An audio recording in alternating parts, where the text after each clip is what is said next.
Duke, we've got your green power armor over here and ready to go. Power armor is for pussies. Well, okay. You want a gun instead? Let's get down to the brass tacks. Is Master Chief dead? Well, technically, I guess not on the show. Not yet, anyway.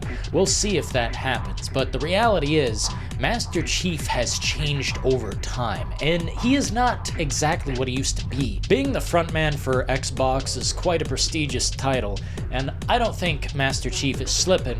I think he's slipped. At this point, I don't really see Master Chief being the figure he used to be. He's just going to be there among the others now. I do have to say, I think it's time for someone else to take over that status of legendary leader, you know, the brand, whatever have you. I mean, Master Chief can stand there with the others, but I think someone else needs to be at the forefront, be the front man or front woman of Xbox, because at this point, it is slipping. The reasons I feel Master Chief has slipped over time is because he feels completely different in the television show. Halo the series is something so separated from the universe, you may argue that, oh, Dylan, it's definitely within the universe. They took it even deeper. You just don't get it. Oh no, I get it. I've been there literally since day one, and you cannot argue that I am a serious Halo fan if I've got a collector's edition of just about everyone that matters.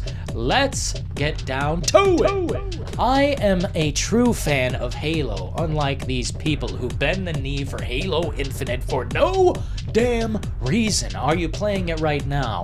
Are you playing it right now? How are those playlists going? The same old nonsense, the same old online nonsense. It was great while it lasted, albeit a short amount of time. Halo Infinite has some of the best gameplay I've ever had in a first-person shooter. Some of the smoothest, butteriest mechanics ever. But it doesn't have the story, the meat, the potatoes, the fixins. Let's just get real here. At this point, Halo is dying. But Master Chief, I would say, is ultimately dead. He is a stagnant character that, even if you change him over time, really he's the same super soldier he's been since the original game. You can't explore him deeper. And the thing I want to say specifically about Master Chief being dead is the portrayal on the show of Master Chief. Halo the series, I tuned in and I said, oh my god, thank goodness it was free, because this is pretty rough.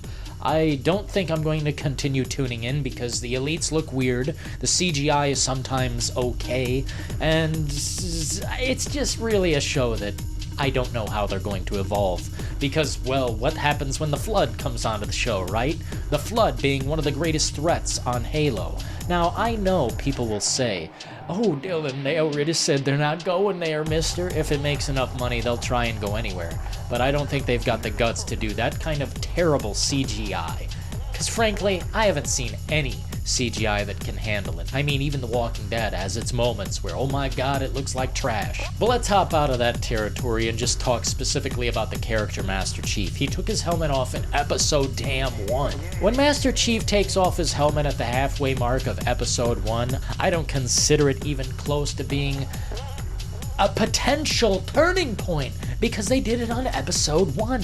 Why would you do that? And halfway through, too, maybe even 20 minutes into the damn thing.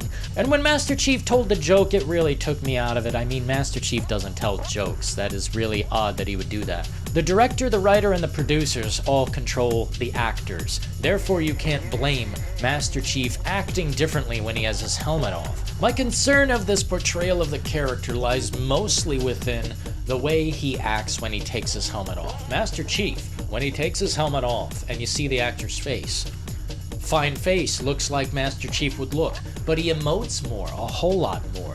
And I know having a helmet on will stop any emotions, anything coming through at all. But I think he acts differently just as a character. He sounds different, he makes more noise, and now look, Master Chief acts pretty much consistently the same through the first 3 games, and those are the most important in my mind, because they came from Bungie, an actual competent bunch of developers who really get down to the brass tacks and get it done. Unlike 343 Industries, one of the producers of this show, So yeah, people, you tell me down in the comments, is Master Chief dead? Is this a dying idea of this spaceman hero who's coming down to save us? A space Spartan, a space marine? Except now he's been drawn so thin and milked completely to death, it's like basically he's dead. So the proof is in the pudding, folks. We'll see if the Halo series stays on its own two legs, because Master Chief, I don't think, can hold up this show alone. And although the other cast of characters and the actors who portray them are competent, I don't think there's any way this show will stand on its own 2 feet without a full-fledged Master Chief, a full-fledged Halo experience. And some changes definitely need to happen before we get to Season 2. Until next time, folks, may every road lead you to warm sands. But until then, ta-ta.